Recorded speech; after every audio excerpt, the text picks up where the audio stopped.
Adverse position पर honourable supreme court of India ने और देश की कई हाई कोर्ट्स ने कई सारे लैंडमार्क जजमेंट दिए हैं। इस पे कई सारे वीडियोस भी बने हैं, कई सारे लीगल आर्टिकल भी हैं, लेकिन आज तक एडवर्स पोजीशन को समझने में काफ़ी दिक्कत होती है। हाल ही में 2023 में honourable supreme court of India ने एडवर्स पोजीशन को काफ़ी हद तक क्लियर किया है। अगर आपने किसी ज़मीन पर कब्जा कर रखा है या कोई सरकारी ज़मीन है जहां आपने कब्जा किया है, या फिर आपकी ज़मीन पर किसी और पर्सन ने कब्जा किया है, तो ये खास वीडियो आपके लिए है, क्योंकि आज के इस वीडियो में हम उस 2023 के लैंडमार्क जजमेंट से एडवर्स पोजीशन के पूरे कॉन्सेप्ट को क्लियर कर देंगे और लास्ट में आपको बताएंगे कि क्या ऐसा प्रिंसिपल है जो आपको ध्यान रखना है एडवर्स पोजीशन को फॉलो करने में। शुरू करते हैं आज का ये खास वीडियो। मैं हूं आपका अपना वकील दोस्त एडवोकेट नमन मनोहर और आप मेरे साथ देख रहे हैं लीगल शॉर्ट्स। ये वो चैनल है जो आपको जागरूक करता है कानून की हर छोटी से बड़ी जानकारी के लिए। इस चैनल को सब्सक्राइब कर लीजिए, लाइक बटन दबा दीजिए और वीडियो को उन लोगों तक शेयर कीजिए जिसको इसकी ज़रूरत है। शुरू करते हैं आज का ये वीडियो।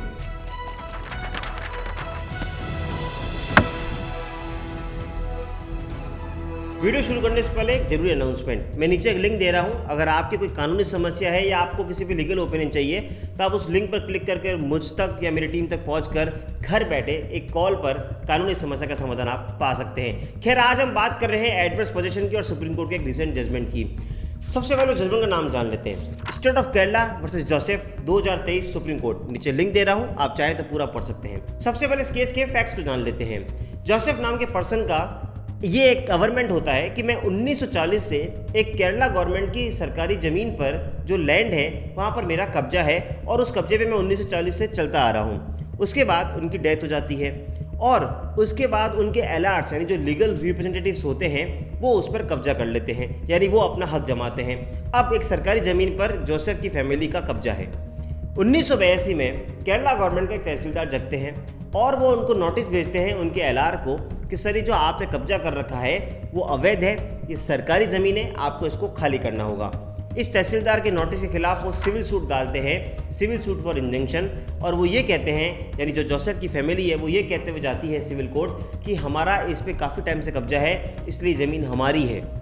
अल्टीमेटली नीचे सिविल कोर्ट में वो दावा जीत जाते हैं, केरला गवर्नमेंट हार जाती है। अब इस ऑर्डर के अगेंस्ट जब फर्स्ट अपील केरला गवर्नमेंट करती है तो वो फर्स्ट अपील में जीत जाती है, लेकिन जब इस ऑर्डर से एग्रीड होकर वो जोसेफ की फैमिली सेकंड अपील में जाती है तो सेकंड अपील में जोसेफ की फैमिली जीत जाती है। यानी अभी तक आपने देखा एक वक्त पे जोसेफ की फैमिली जीतती है और दूसरे टाइम पर वहीं केरला गवर्नमेंट जीत जाती है। अब उस हाई कोर्ट के ऑर्डर के खिलाफ केरला गवर्नमेंट आती है सुप्रीम कोर्ट।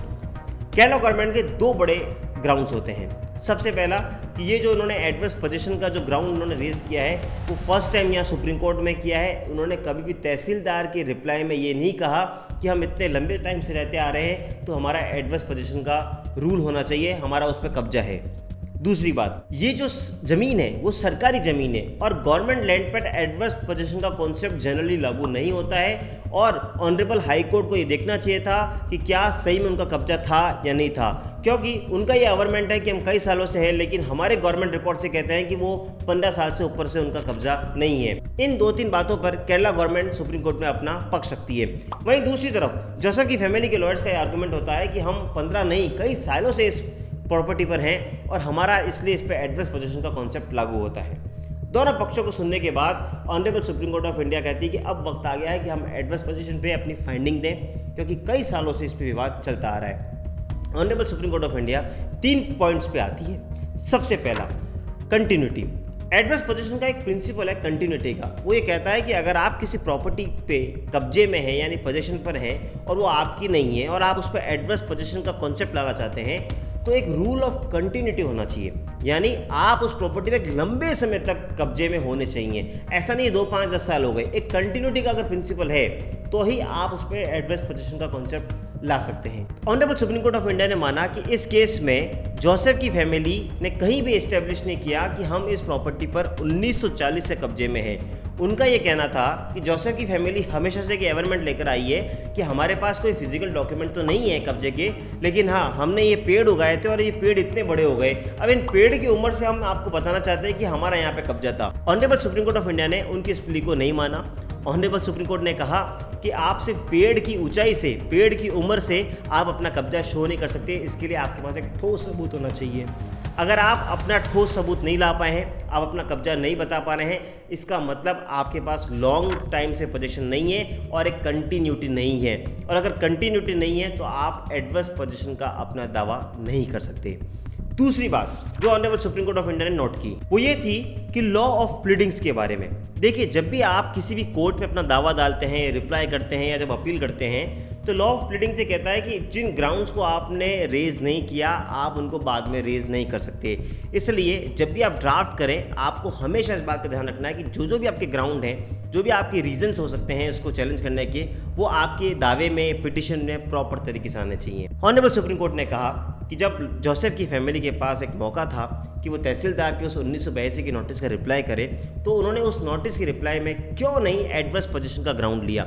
उन्होंने क्योंकि एडवर्स पोजीशन का ग्राउंड नहीं लिया, अब वो अपीलेट कोर्ट में आकर एडवर्स पोजीशन का ग्राउंड नहीं ले सकते क्योंकि ये लॉ ऑफ प्लीडिंग्स के खिलाफ है। तीसरा और जो सबसे इंपॉर्टेंट इशू था वो ये था, ऑनरेबल सुप्रीम कोर्ट ने कहा कि हमने कई सारे जजमेंट दिए और सबसे जो लैंडमार्क जजमेंट हमारा था वो था state of Rajasthan versus Harphool Singh 2000 supreme court. इस जजमेंट में सुप्रीम कोर्ट ने इस बात को क्लियर किया है कि जहां पर गवर्नमेंट लैंड का सवाल आएगा वहां पे कोर्ट को कॉन्शियस हो जाना चाहिए रिगार्डिंग एडवर्स पोजीशन।